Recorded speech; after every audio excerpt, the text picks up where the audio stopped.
M4 TV news కి స్వాగతం. నేటి ముఖ్యాంశాలు. M4 టీవీ న్యూస్ ప్రేక్షకులకు నిజాయితీగా, నిర్భయంగా ఎప్పటికప్పుడు తాజా కబుర్లు, భక్తి గీతాలు m4tvnews.com వెబ్సైట్ యాప్లో ప్రత్యేక ప్రసారం చేస్తుంది. వార్తలు, ప్రకటనల కోసం సంప్రదించవలసిన సెల్ ఫోన్ నెంబర్లు 9666665026 9014163335. ఓం శ్రీ గురుభ్యో నమః. అందరికీ నమస్కారం అండి. ఈరోజు మనం తులసి చరిత్ర 16వ భాగం, నిన్న 15 చెప్పుకున్నాం. ఇవాళ 16వ భాగం శాప విముక్తి గురించి తెలుసుకుందాం. ముందుగా గణేశుడి ప్రార్థన.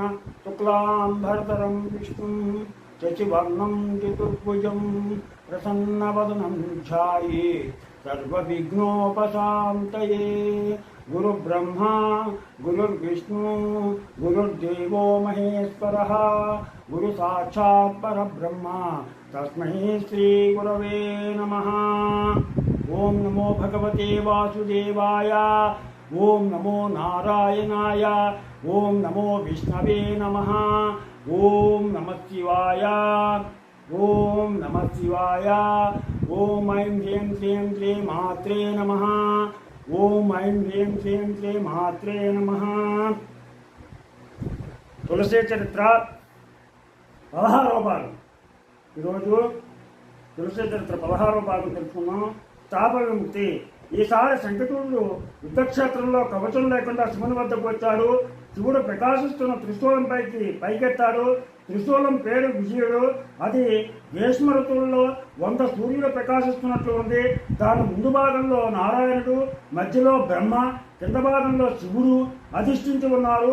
విశ్వం అంతమయ్యే సమయంలో ప్రళయం వచ్చినప్పుడు ఉత్పన్నమయ్యే అగ్ని వంటి తేజస్సు కలిగి ఉంది. తన లక్ష్యాన్ని సాధించడంలో నిర్ణయం, ఆకర్షణ కలిగి ఉండేదాన్ని నిరోధించడం అసంభవం. స్థిరంగా సంహార శక్తిగా కనిపిస్తుంది. తేజస్సుతో సుదర్శన చక్రంతో సమానంగా ఉంది. సమస్త అస్త్ర శస్త్రాల్లో సర్వశ్రేష్టమైనది. విష్ణు భగవానుడు లేదా శివుడు తప్ప దాన్ని ఇంకెవరూ పట్టుకోలేరు, ప్రయోగించలేరు. అది ఎక్కడ నుండి ఎలా వచ్చిందో వారికి మాత్రమే తెలుసు. ఆ త్రిశూలం సమస్త జగత్తును యథేచ్ఛగా నాశనం చేయగలదు. శివుడు త్రిశూలం శంఖచూడుని వైపు గురిపెట్టి విసిరాడు. త్రిశూలం తన వైపుకు రావడం చూసి శంఖచూడుడు విల్లమ్మలను కింద పెట్టి మనస్సును నియంత్రించుకొని యోగముద్రలో కూర్చొని అత్యంత భక్తిభావంతో కృష్ణ భగవానుని చరణ కమలాలలో మనస్సును లగ్నం చేశాడు. త్రిశూలం ఒక్క క్షణం శంఖచూడుని తలను 4 వైపులా చుట్టి శివుని ఆదేశానుసారం అతని తలను తాకింది. వెంటనే అతని రథం కాలి భస్మమైంది. తరువాత త్రిశూలం శివుని దగ్గరికి తిరిగి వచ్చి అక్కడి నుండి మనోవేగంతో వాయు మార్గంలో ప్రయాణించి చివరికి నారాయణ భగవాను చేరుకుంది. స్వర్గవాసులు డోళ్లు వాయించారు. కిన్నరులు, గంధర్వులు గానం చేశారు. సాధు పురుషులు, దేవతలు కీర్తించారు. యవ్వనవంతులు నృత్యం చేశారు. శివుని మీద పూలవర్షం కురిపించారు. విష్ణు భగవానుడు, బ్రహ్మ, ఇంద్రుడు మొదలైన దేవతలు అతన్ని పొగిడారు. శివుడు దయతో శంఖచూడుని అస్థికలను సముద్రంలో విసిరాడు. అవి శంఖాలుగా మారాయి. మార్పు చెందాయి. ఆ శంఖములే భగవంతుని పూజలో అత్యంత పవిత్రంగా ఉపయోగిస్తారు. ఈ శంఖచూడు యొక్క ఎముకలే శంఖాల కింద మారే వాటిని మనం పూజలో ఉపయోగిస్తాం. శంఖంలో ఉన్న నీళ్లు అత్యంత పవిత్రమైనవి. శంఖం ఊదిన చోట లక్ష్మీదేవి సంతోషంగా నివసిస్తుంది.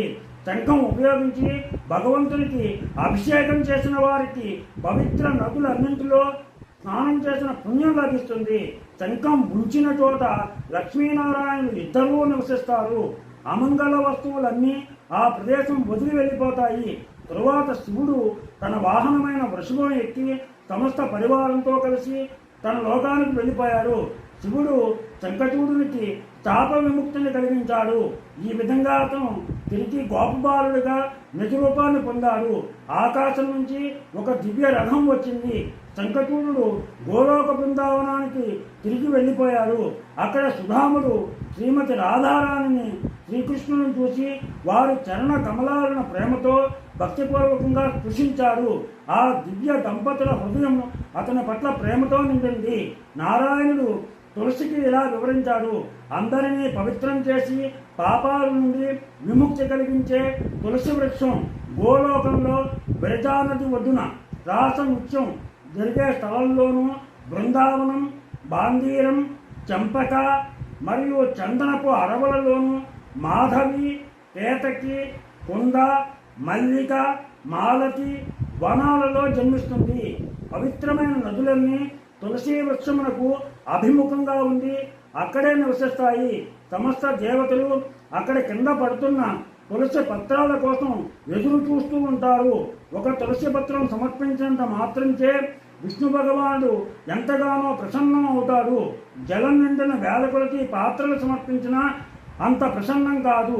ఒక తులసి పత్రం సమర్పించడం వల్ల కలిగే ఫలితం వేల కొలది గోవులను అర్పిస్తే లభించే పుణ్యంతో సమానం. కార్తీక మాసంలో తులసీదళం సమర్పించిన ఇంకనూ విశేషమైన ఫలితాలు సిద్ధిస్తాయి. మృత్యు సమయంలో తులసీదళం కల జలాన్ని తులసీ తీర్థం పుచ్చుకున్నవారు చేసిన పాపాలన్నీ పటాపంచలైపోతాయి. అందుకే చనిపోయే ముందు నోట్లో తులసి నీళ్ళు పోస్తారు. గంగా నదిలో స్నానం చేసిన పుణ్యం లభిస్తుంది. ప్రతి దినము తులసీదళ జలాన్ని పుచ్చుకున్నవారు మరణాంతరం వైకుంఠానికి వెళ్తారు. మృత్యు సమయంలో తులసీదళ జలాన్ని గ్రహించిన వారు రత్న ఘటిత విమానంలో వైకుంఠానికి వెళ్తారు. ప్రతి దినము తులసీదళంతో ఆరాధించిన వారికి 1,00,000 అశ్వమేధ యజ్ఞాలు చేసిన ఫలితం దక్కుతుంది. చేతితో తులసీదళాన్ని పట్టుకుని దేహాన్ని త్యజించిన వారు సమస్త పాపాల నుండి విముక్తి పొందుతారు. తులసి కొమ్మతో తయారు చేసిన కంఠమాలను ధరించిన వారు వేసే ప్రతి అడుగుకి అశ్వమేధ యజ్ఞ ఫలితం చేసిన ఫలితం పొందుతారు. శ్రాద్ధం, వ్రతం, దానం, ప్రతిష్ట మరియు దేవతార్చన కొరకు పాత తులసీదళం కూడా ఉపయోగించవచ్చు. ఎందుకంటే 3 రాత్రుల వరకు అది పవిత్రంగానే ఉంటుంది. భూమిపైన కానీ జలములో కానీ పడిన తులసీదళం విష్ణు భగవానికి సమర్పించిన తులసీదళం కడిగి వేరే కార్యాలకు ఉపయోగించిన అది పవిత్రమే. తులసీదళాన్ని చేత్తో పట్టుకుని మాట తప్పిన వారు సూర్యచంద్రులు ఉన్నంత వరకు కాలసూత్రమనే నరకంలో పడి ఉంటారు.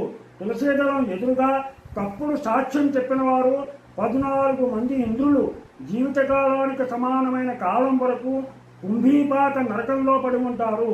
తులసి, నీవు గోలోకధామంలో తులసి యొక్క అధిష్టాన దేవతగా నా అంశ అయిన శ్రీకృష్ణులతో కూడా నిరంతరం క్రీడిస్తూ ఉంటావు.